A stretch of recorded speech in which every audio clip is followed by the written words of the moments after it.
Welcome, everyone. Glad to have you here. I'm going to start my slides. If you have any questions, we'll do those at the end of this presentation. The title is called Tracing Lineages, Unearthing the Descendants of UVA, as in the University of Virginia Builders. And again, thank you all for being here. Big supporter of the Allen County Public Library. So looking at what I'm doing on this project as the Descendant Project person researcher, I got to figure out, what do I know? I moved here in Virginia in 2003. So folks know about Thomas Jefferson, author of the Declaration of Independence, our third president. He promoted religious freedom, innovations on architecture and agriculture. I believe it took him 40 years to design and build Monticello, which was his home in Albemarle County, Virginia.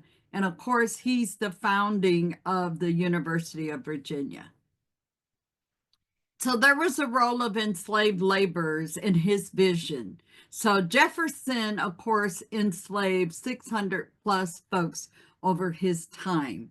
So his vision was basically going to happen because of the labor of the enslaved individuals. Enslaved people were integral to the construction, the maintenance, and the daily operations of what was first called Central College and then later became the University of Virginia.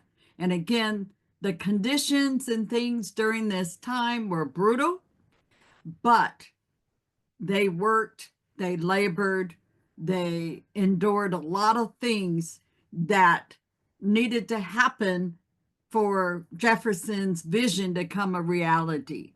So one thing I do want to note, that the enslaved laborers were all rented to the university. Jefferson didn't allow the students to bring their enslaved folks, but professors, neighbors, family, and so forth could rent their enslaved laborers to university on the construction. And the construction started about 1817. So what happened was, when the Board of Visitors in Virginia in 2007 put out an apologies for slavery. And from that, we had a commission that was put together by the current president, and there was community meetings and things like that. There was a design competition for the memorial, because all that was there that the students object to, basically saying that's not enough. That apology is this kind of like a plaque at the bottom of a staircase, and it just runs in a hallway. You will walk over it and never see it, or it just is not going to grab your eye. And it's talking about in the honor of several hundred women and men, both free and enslaved, whose labor between 1817 and 1826, that's only from when the construction started and when Jefferson passed, and that was July 4th, 1826, helped to realize Thomas Jefferson's design of the University of Virginia. And actually, it was a couple students that just said, this is not enough. So from there, President Sullivan at the time put together what they called the President's Commission on Slavery in the University. And from there, the university and the commission went actually to the community for input, help with the design, and this, that, and the other. So it hit the community. So I'm going to fast forward. So you're seeing an overhead view of the design. You see the circular pattern. You see, looks like steps going out to the right. And then, of course, you see a walkway. This is what it looks like at, like dusk. So it's a beautiful memorial. Here's some closer pictures of it. Up in the left-hand corner, you can see that it looks like panels. Each of those panels are about 4,000 pounds each. And etched, if you look over to the far right at the bottom, you can see like daughter, it looks like Washington, and so forth. but you have the panels with all the names, and then you have the panels that includes the occupations and so forth, and also status of the enslaved, who they were, relationship type identification. So in the middle, you can kind of see, but that's a water feature. And so in that water feature is a timeline from the construction and things that happened even during the building of the university and so forth. And down in the far left corner, actually, those dark spots that you see on the memorial are Isabella Gibbons' eyes overseeing, the grounds there. Why is she important? Isabella Gibbons was enslaved and a cook at the university, and she became the first teacher, and I'm going to say colored teacher, at the Freedman School, which is now currently the Jefferson School African American Heritage Center. So first getting started, I had to position myself in understanding, even though I'd been conducting research on my family, both the white and black side of the family, as well as Native American, I needed to position myself more on understanding African American research from my genealogy or my genealogical perspective. I had to understand that what I was getting ready to dive into was American history. It wasn't just Black history, it was American history. Free people of color were also included. Slavery equaled economics. And I definitely understood that people were people, humans, before they were property. The enslaved individuals could be bought, sold, mortgaged. They could be insured. They could be used as collateral and gifted, as some of you that do research know, but also rented. So that was a whole new angle I had to understand, was that rental system and how they were, doing this with enslaved people. And some people I understood were going to be sold to the deep south, and I might not be able to track them or find them. And of course, any military participation, you had enslaved and free people throughout from the Revolutionary War up until today that also were involved with any military folks and things. So again, it's getting myself ready for this. I know there's some myths out there, and I want to make sure we're clear that if you're researching African Americans, there's always been this myth that, oh, there's this 1870 brick wall. Well, stop believing that. Some people can get the 1870 and some of them cannot, but it's not that it's a brick wall. And the thing of it is, they're also told that you can't find your people prior to the 1870 federal population census. The 1870 census is the first federal population census where the formerly enslaved folks, not free, but the formerly enslaved folks have names and they're in that federal document. If you were free, or if your ancestors were free, they're going to already be in the census. They will show up, and also other documents. So just realize that you can find African Americans, your ancestors, prior to 1870. And you'll see how I use that in this research. Realize that free people didn't have it much better, had to get in the head of these slave owners and slave traders to recognize, I've got to go where the property is at, because the humans were considered property. So some of these things that I'm telling you now and we'll go through are all things to think about that could lead you to more information or to a record. Okay. So also there was violence, always violence, unbelievable violence. And again, I'm here to tell you there's no such thing as a good master or a happy enslaved person. And in Virginia, folks were taught about the happy enslaved person. And I will say also right now that I interchange slave and enslaved. I am not demeaning anything or their situation. I go by what I see in documents, and the word enslaved was not used back during this time. So again, understand that if you're conducting any African American genealogy research, you're going to also have to research the white people that are around your people. And if you are African American, such as myself, doesn't matter if you descend from free or enslaved, you are evidence that your ancestors survived this horrible time in American history. So one of the things that people know me for is Murphy's Rule, and that's follow the money, the land, the water, the community, and the faith of the people.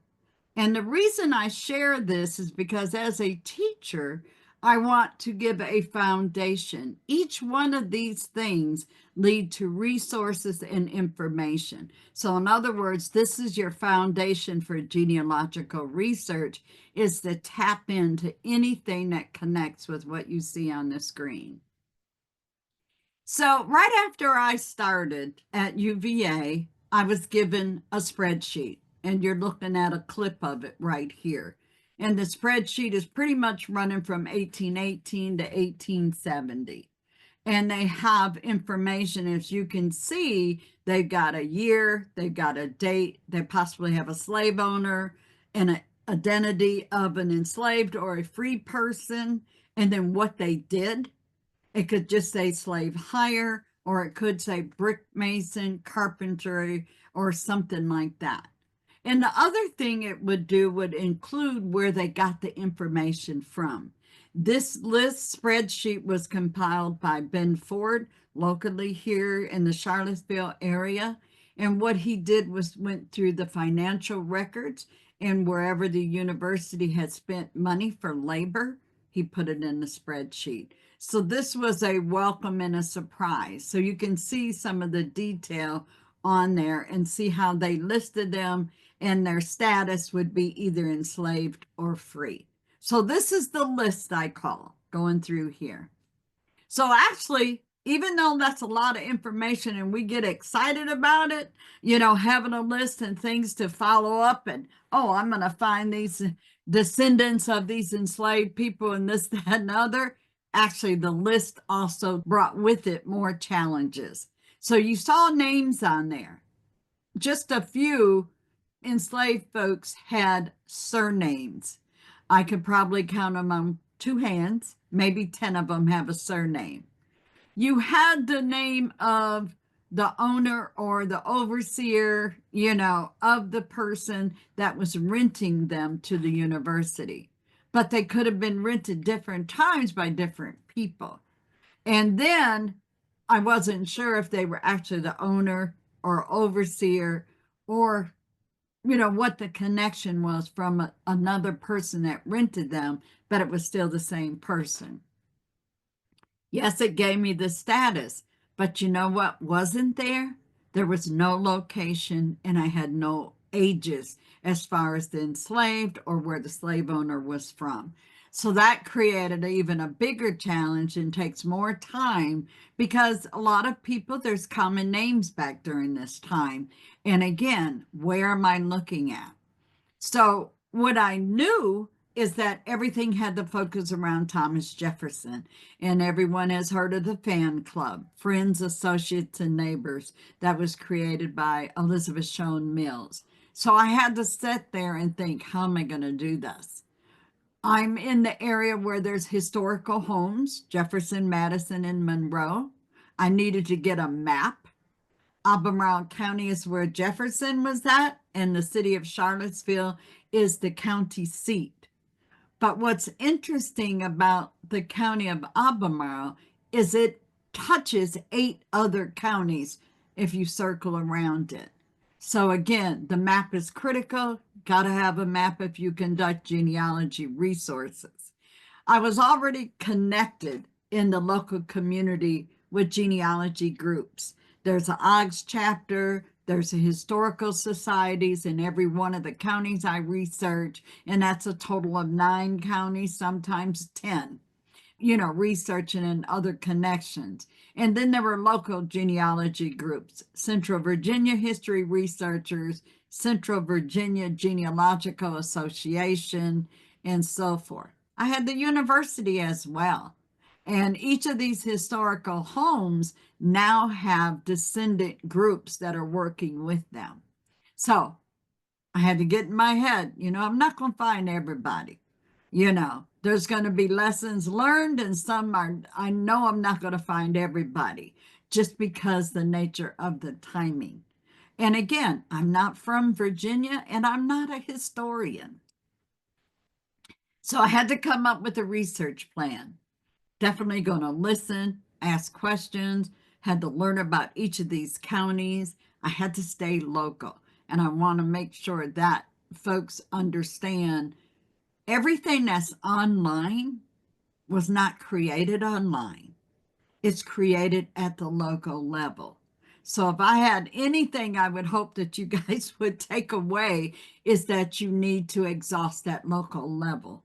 And then, of course, we've got the convenience of online, and other opportunities like listening to these talks and things like that. But you really have to understand that documents and those type of information were created at the local area and the local level, and need to track that also, and not just think everything is online, because it's not. I had to research the slaveholders in each of the counties, the names that I was familiar with, but also all the different names in that spreadsheet. According to the Commission on Slavery, it's a possible number of up to 4,000 enslaved laborers that worked at that university or on the grounds. I had to stay involved with the genealogy group and, of course, come up with strategies and resources.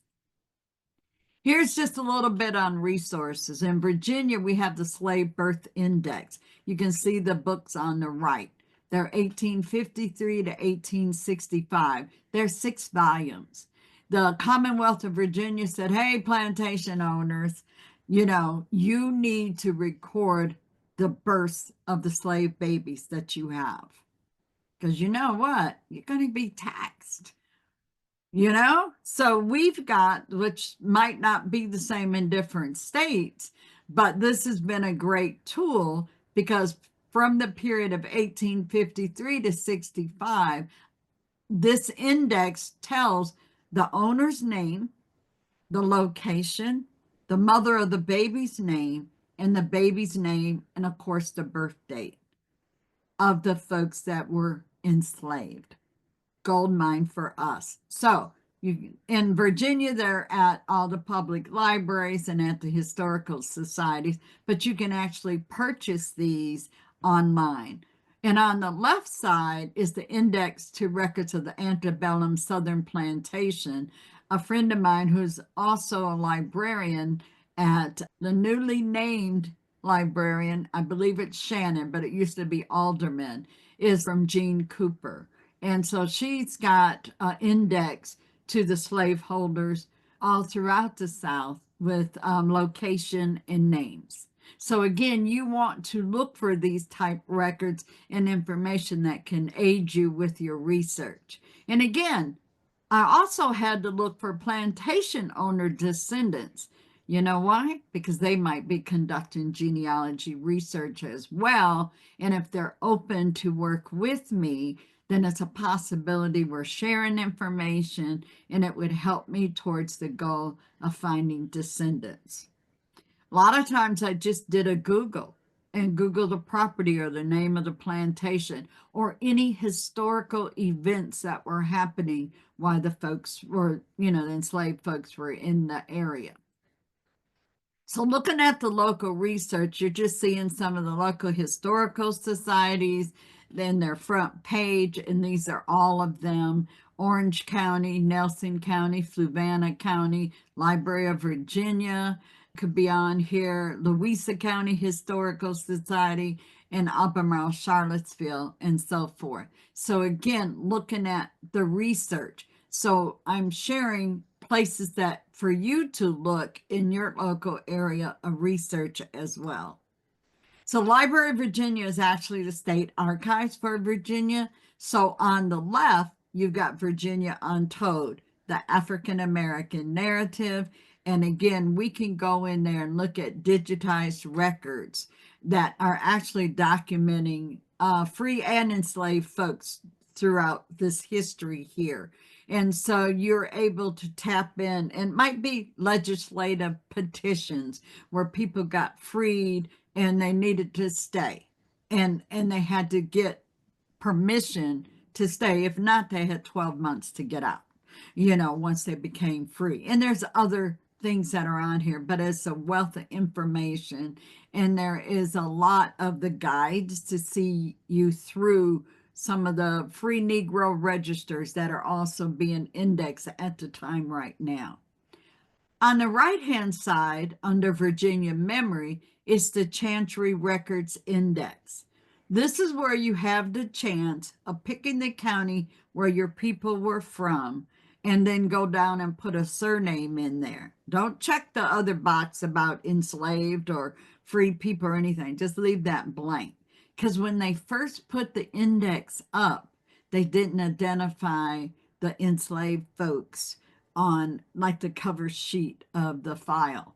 But you actually get in and you can see the whole Chancery lawsuit and the things that are in it, receipts, all kind of things pertaining to the, say, the slaveholder or whoever it was that you're looking up. So again, another gold mine. You want to check with your state archives or your historical societies and find out if they have Chancery Record Index or lawsuits.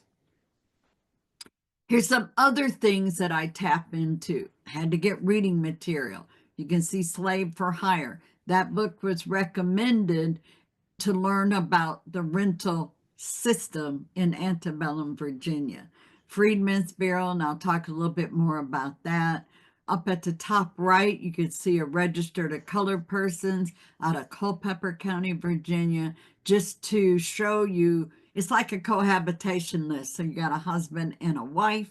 You see the little cookies up there. Yep, I sit there and I doodle and I have to write things out. I am very much old school. Not everything is online. So times for me to learn about the slaveholder family trying to get to the enslaved, I literally handwrite a lot of these out. The other thing is there is a new project that's been going on the last couple of years, and that's the 10 million names. That's another resource to check. These things are it's under American Ancestors, but they're building a database and folks can contribute names to them. And of course, my coffee, tea, wine, whatever it is that keeps me going. I typically munch the whole time I'm researching, and I typically put in 4 to 5 hours every day on the various folks that I'm researching on. One of the things I didn't share is about that list. 95, 96, maybe 97%, I don't even know what it is, but I know it's a lot, is first name only of the laborers. So this gives a whole nother meaning of how I conduct research, why I look at different strategies or methods I need to do, because I am dealing with first names only. Another thought was, how was I going to get the word out so people would know this project is going on? I went right to social media. I set up, as you can see, Finding the Enslaved Laborers at UVA. It's an active website. You actually can follow my challenges, successes, my questions, or anything that's on there. And also I host Freedmen Bureau Fridays every Friday at 7 o'clock. Folks join us all over the country, and we are just diving into the Freedmen's Bureau, and I'll expand a little bit more on that in a minute. But anyway, and that's open to anybody to join. other thing is I had to build trees. And so there's public trees on Ancestry, but they're coded with a SO and then a person's name. That's slave owner and then the person's name. You can see them at the bottom. Or if it's the enslaved labor I'm looking for, or I'm looking at their family, it's MEL and then their name. And as you can see up at the top, there's, MEL Madison Boxley family tree, or Maria Craven in the family tree. So if you see those on Ancestry, those are mine. They're going to all connect into this project. WikiTree is another place I was wanting to get the word out. So if you'll remember, and I'll tell you why that I chose WikiTree, it's a collaborative effort. Everybody is volunteers and they put up their family profiles. My personal family tree is up there with almost, probably 8,500 or 9,000 something people on it and so forth. But you have these family profiles. But what they also have is individual counties, states, information. And a lot of times there, you could say, I'm looking for Fluvanna County plantations or Fluvanna County slave owners and so forth. But so if you think about why would I do this when I've got Ancestry and Family Search also as a resource? Well, number one, you see where that arrow is at? That's 39 million, right? So there's over 39 million profiles. And you know darn well that the majority of the profiles on here are white. It is global.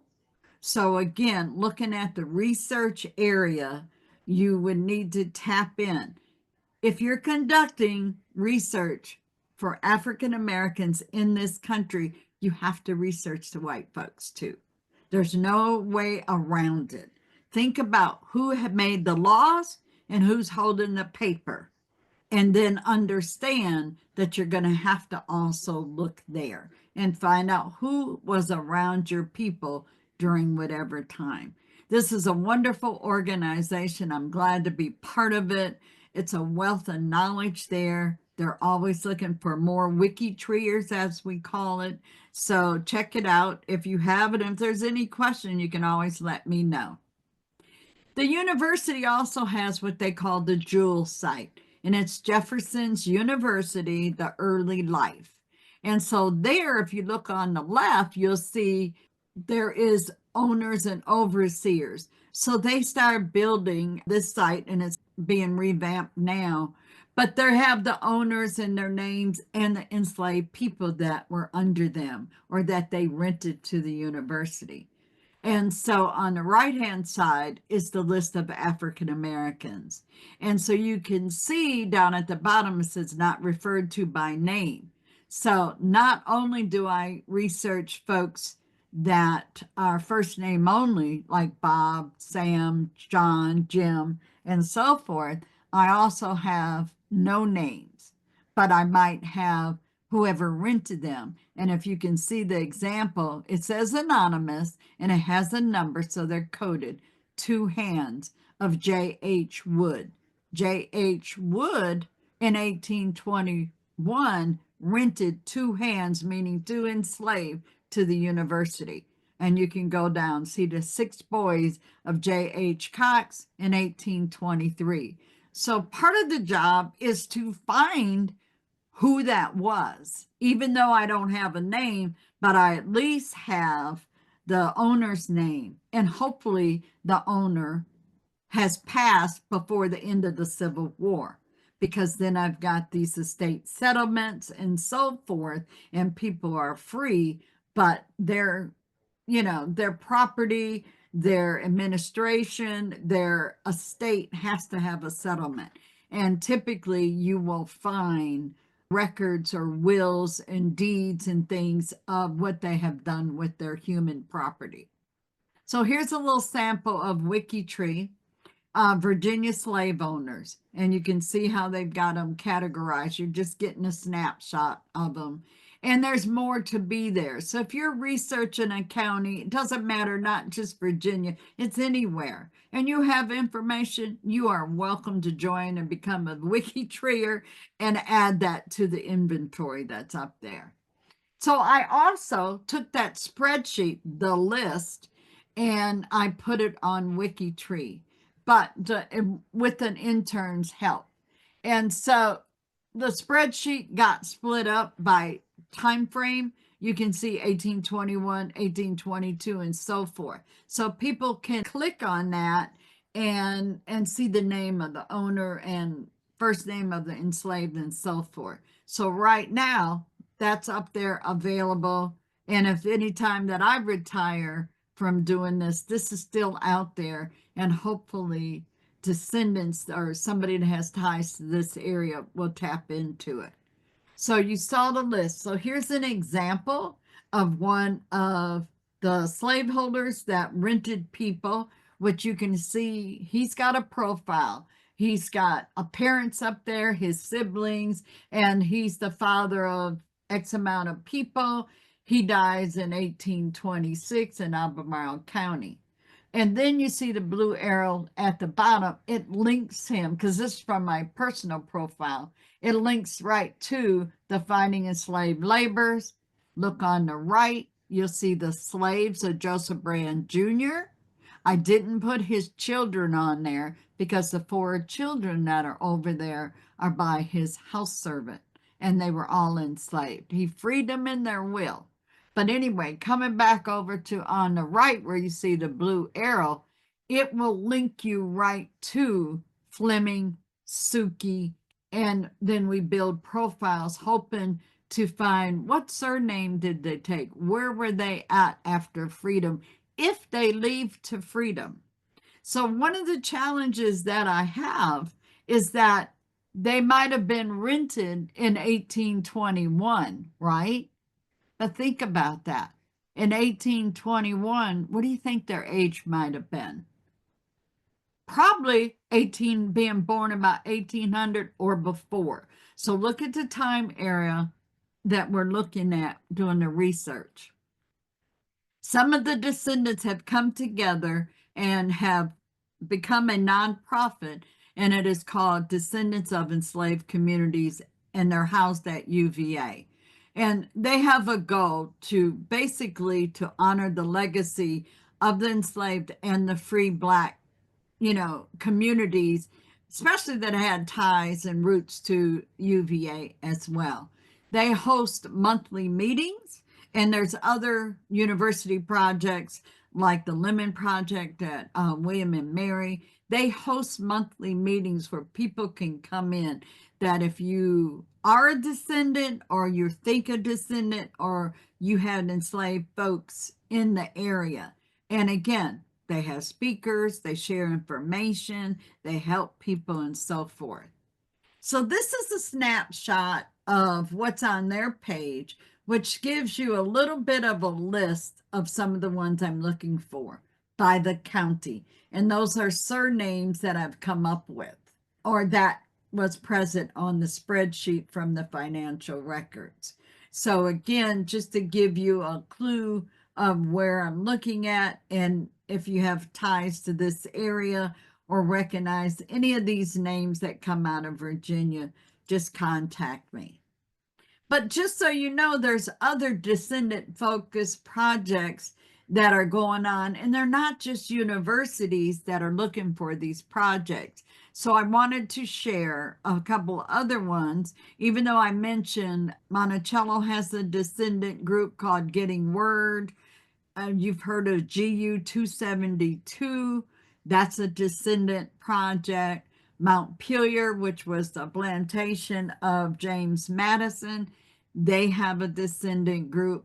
Highlands Council of Descendant Advisors, that's James Monroe's plantation. And then, of course, the Greenwood Project from the Tulsa Massacre. These are some of the ones that aren't linked to a university that folks, if you're researching those areas, can get information. So now I want to talk about Record Group 105. And just to explain, the Civil War is over, right? You've got the Bureau of Refugees, Freedmen, and Abandoned Lands. The refugees are white people. The freedmen are the formerly enslaved, and abandoned lands are owners that are coming back to their property who had left. So all of the Freedmen's Bureau, and I'm only talking about the Freedmen's Bureau, not the Freedmen Bank and Trust. That's a separate collection, and that's under Record Group 101. This is just specifically 105. And what they did when the war was over, they set up field offices throughout the South. And for this collection, and I think I need to correct it, it's 3.4 million records, not 3.5. You can get them on Ancestry, Family Search, and of course, NARA. The Freedmen's Bureau was set up basically March 3rd, 1865, as a relief organization. They help people. Again, this is not a black collection. The refugees are white folks. Freedmen are formerly enslaved folks. So education, healthcare, be able to get food, housing, legitimizing of marriages, and so forth. And throughout the South, and I'll show you where you can access these, you can go in and look at the counties of where you see your folks might have been. There is some pre-bureau collections, and that's on Ancestry pretty much. And that was the state of Mississippi and Louisiana, and then the location of Fort Monroe, Virginia. Another primary focus for the Freedmen's Bureau was to take care of the USCTs, United States Colored Troops, to help them with anything back pay or anything they were due or their heirs. And so we'll see a couple examples in a couple minutes. So anyway, got pre-bureau, you understand who's in a bureau, and again, 3.4 million records. So what's in the bureau? Look at the column on the left.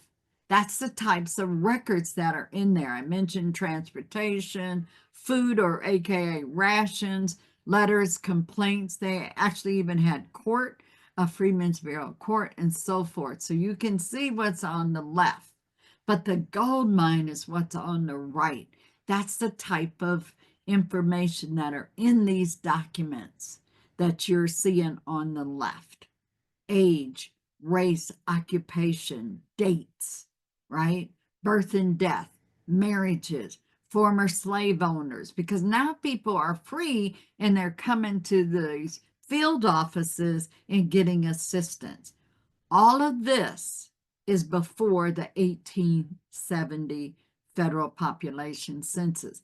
And yes, 3.4 million, right? Virginia alone has 203 microfilm rolls just on the Bureau. Here's one site that I use quite a lot because there's a map, as you can see down in the left-hand corner. That is a map Tony Carrier and Angela Watton-Rashi basically mapped all of the field offices and the freedmen's schools and the hospital. So that's a site to use as well for more information. There's other maps on here as well. So also you've got the Black Pearls of Genealogy. And what I did was did the drop down on the left-hand side. You see the Freedmen's Bank, different collection, wealth of information there as well. And then you see the Freedmen's Bureau, all the field offices, all the microfilm per state is numbered, starting with M1900 and goes to 1913, which happens to be the state of Virginia. So you see the pre-bureau records and other things that are there. You can tap in on here and it takes you right into the site. So this is a peek inside on Family Search at Virginia and looking at field location, field offices location. This is not all. All I did was clip maybe the top half of the page. So you can see, you can go right in, look at for the counties you're there or the counties where you're looking at, but also what's unique on both of those sites. You can see if you don't see one in your county, you can look for what is the closest field office.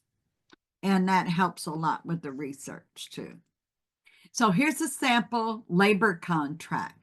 So, and this is for Gordonsville, Virginia, and it's on row 96, image 15. But it is someone that's hiring a Garnett of Orange County that's hiring Lawrence Epps, the colored servant, and the date. Anytime you're looking at a labor contract, look for the date, the location, the two parties, who's being hired and who is hiring, right? How long are they being hired and how much money are they earning? And do quarters come with it, living quarters and food and things like that? Sometimes you'll see these labor contracts and it'll actually say former slave of. And this one said colored up there. So you're able to identify who's being hired and who's hiring. So from my list, I'm going to walk you through a quick example and we'll go from there. So you can see 1821 Richard Price rented Jim Henderson. Number one, he's got a surname. He was enslaved, right? And then it's got the information on the financial record. You can see 1857, we got Egbert R. Watson that rented a Ryland, a Nelson, and a Henry. And again, slave hire. He got $380 for them. 1863, Egbert Watson rented Nelson Price, enslaved. Okay, thought. The one in 1857 had a Nelson, but also I knew there was Richard Price, and this enslaved labor in 1863 has a surname of Price. So for me, I have questions. What are the Price and Watson plantation? Which county are they in? The enslaved labor, of course, has a surname. Where did he get that from? Another one of those myths is that the enslaved people took the surname of their master. No, they didn't. And why would they? For another point there. But the fact of it is, some might have thought, okay, they want to make sure their family always knew where to find them. But they did not necessarily take the slave owner. Plus, you don't know what surname they took, which could change multiple times. And was it the last slaveholder or a previous slaveholder? And then my question was, is Egbert Watson connected to Richard Price? So what did I have to do? I had to go build a tree on Egbert Watson, which I found out he was a judge. And also on Black Pro Gen, there's downloadable labels. And also on the Black Pros of Genealogy, they've got free labels. You guys are welcome to download. So what you're seeing right here, it says former slaveholder. So anyway, so I built out the tree on Egbert Watson. Look at Edward Watson's mother, Jane Howard Price. Oh, interesting. Look at who her daddy is, Richard Price. So now I got a connection, right? Egbert Watson is the grandson of Richard Price. So possibly Richard Price gifted Nelson to his daughter, Jane. Nelson takes the surname Price, but then she allows him to be rented by her son. So again, I didn't have to go building out as far, but I was looking for documentation of showing how Egbert got a hold of ownership of Nelson Price. So then I built a tree on Nelson Price. And on the right, I found a marriage record from Nelson Price in Louisa County, and where he was rented, and before freedom, they were in Albemarle County with Egbert Watson. So I built a tree out. So you know the value of building a tree, and hopefully if you build it, they will come. So it looked like Nelson had two wives, and then I found the Freedmen Bureau marriage record, say basically 1866, and it's America, this wife here. So I started following each of the children. So again, I'm giving you that roadmap. So not knowing where, I'm going to pick up Descendants. And you can see Nelson Price passed in 1920. Okay. So Nelson's son from the second wife, which was Martha Perkins, right? She had a son named Joel Warren. So from Joel Warren Price, his second wife had a daughter named Gussie. Now I'm following each of these, right? So now you're just seeing a snap. Here's Gussie. So I got her line. There's Nelson, there's Joel Warren, and then there's Gussie. And I was able to come down and find Margaret Price obituary. And then I was making the connection of finding descendants from the information that was in the obituary. So now you've seen that process, but it took time. It took probably months. So now going forward, I'm going to continue to engage, build relationships, and hang out at the historical societies, courthouses, churches, and especially the genealogy groups. I'm going to still research slave owners' descendants just as well as looking for the enslaved because I think the connection is there. And again, they have the monthly meetings that are available that people, if you have ties to any of those counties you saw on that one sheet, just let me know or tap and connect with me on Facebook. And here's contact information. I'll leave this up when I get back to Kate, and I'm open for any questions. People can take a screenshot of this if they want, and then I'll stop sharing my screen if you want to see if there's any questions in the chat. Thank you very much. We do have some questions for you, so we can get into those. The first one, somebody is asking, what years do the Virginia Slave Birth Index volumes cover? 1853 to 1865. Okay, thank you.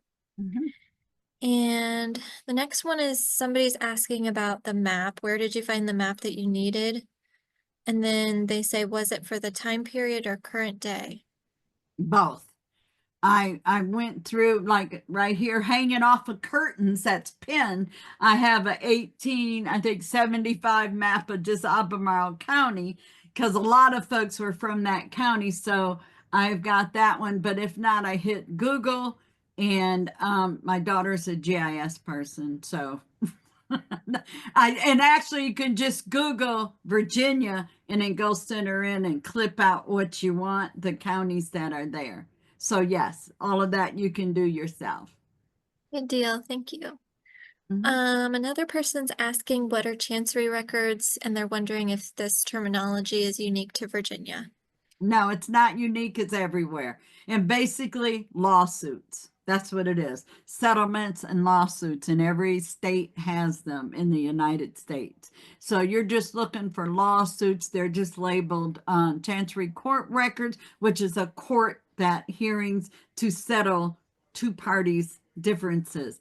And what you can find are, and I'm going to give you some examples, is property disputes or someone challenging somebody's will or their heir or something like that. So valuable in any state. Just look for lawsuits, chancery court records. But one big source that you can go to is the Family Tree Wiki and look through and find your courthouse information, and if they'll say chancery court records or something like that. But it's called Family Search Wiki. Thank you. It looks like we have a couple more. And before we get to those, I'll just mention if anybody would like a copy of the chat, or if you have additional questions, you can send us an email at genealogy@acpl.info.